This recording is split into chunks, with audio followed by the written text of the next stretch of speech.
Have you ever noticed just how many games seem to have subtitles that have no relation to the game whatsoever? Montage!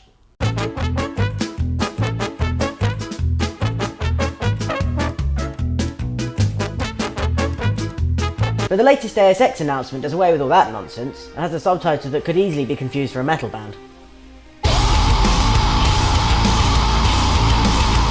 Yes, Deus Ex Mankind Divided has just been announced, and I for one can't wait. So, considering just how negative I've been over some of these videos recently, let's take a look at just how good Deus Ex has been as a franchise, and why it still influences our games today. Welcome to CONSPECTUS.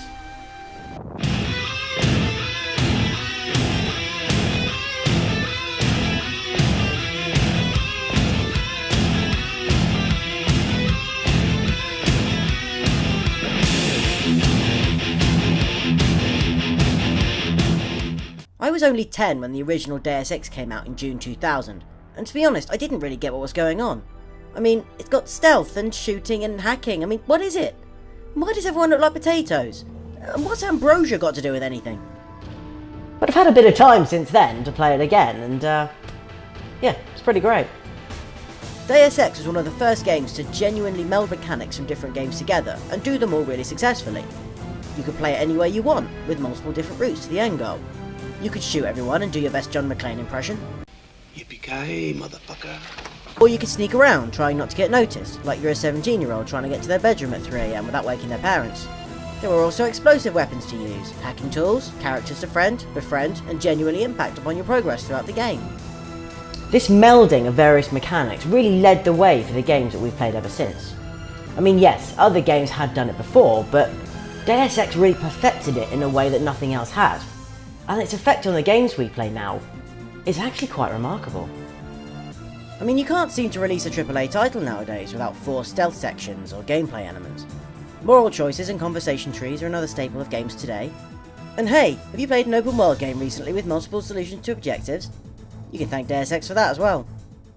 It didn't take them long to make a sequel, with Deus Ex Invisible War coming out in December 2003 in the US and March 2004 in the EU. It did take me a bit longer to play it, however. About 4 months ago, to be exact. So consider this less of an immediate reaction and more of a reflective retrospective. Most people tend to consider Invisible War to be the weakest of the 3 Deus Ex games, and I kind of agree. But that's like asking to pick your worst of 3 pizzas. You may like one a bit less than the others, but it's still pizza! The game attempted to take the formula and make it bigger, with a more philosophical story, improved graphics, new physics engine and lighting, as well as developing the original system mechanics. From my 2015 run through, I'd say the game still stands up, although it's probably not quite as good as the original. The graphics are a marked improvement, but even for the time they're still not great. The lighting models are stellar even for now, but the physics turn everything into rubber for some reason. And the enemy AI, voice acting and character models could all probably do with some work. I'm talking about the attack on Tarsus. Is that what you do when people won't listen to your sermons? You murder them? Brother Lamar spoke to me when he entered the Enclave. He and his seekers are sworn followers of Her Holiness. They would raise their hands in battle only if provoked. I remember being told about Human Revolution, the 3rd game in the Deus Ex franchise, and the one most likely to be similar to the new game that's coming out. I remember a lot of people telling me that I just had to play it, that it was this undiscovered gem that quite a lot of people hadn't really found out about yet. And this was coming from people who weren't necessarily avid gamers like myself. So eventually I just bit the bullet and bought it, and 18 hours later, I could kind of see why.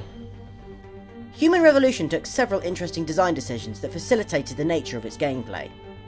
Switching between first and third person when going into cover was a masterstroke, allowing you to always have the right amount of vision you needed when you were being stealthy, or turning it into a cover shooter for more run and gun styles. The inventory item management was streamlined to make it easier to manage your weapons and equipment. There were all new physics and graphics models, making it the first Deus Ex game to actually look good for its time. Truthfully, it still holds up today. Oh, and everything was made all black and gold and pointy, which just always wins in my book. Now once again, it wasn't perfect. The fact that you had to kill the bosses in spite of how you played the rest of the game, and with that all the gear that you'd picked up, it's just bad design. I mean, they were just so kind of dull and insipid and didn't really make much sense within the narrative. Oh, and they didn't test any of the skills that you kind of developed throughout the game. Yeah, I might need to do another video on boss battles. Human Revolution was a wonderful title, full of interesting ideas, intricate and complex mechanics, and some genuinely memorable moments.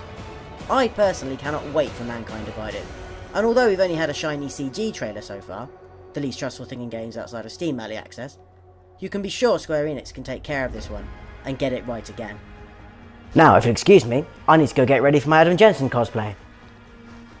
Wait a minute, his glasses are fused on. Help!